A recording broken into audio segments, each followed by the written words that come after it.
So recently in class, we started to learn a lot about the idea of the big man, right, coming about as more sedentary lifestyles start to become increasing over just the normal hunter and gathering.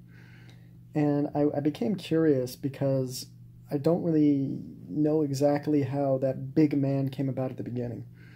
Because the big man is the guy who normally ends up with more labor and land, and he just slowly moves up.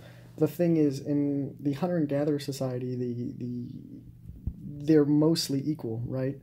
From what I realize, I mean, everyone kind of does equal work, and there's a bit of sharing or gifting going about with no real, not nearly as heavy repercussions that would lead to the big man. So I know that one of the ways you end up with that is through like obligations. You give your stuff away, but how, and again, a small village where everyone should be on normally equal standings, did one person end up with a higher amount?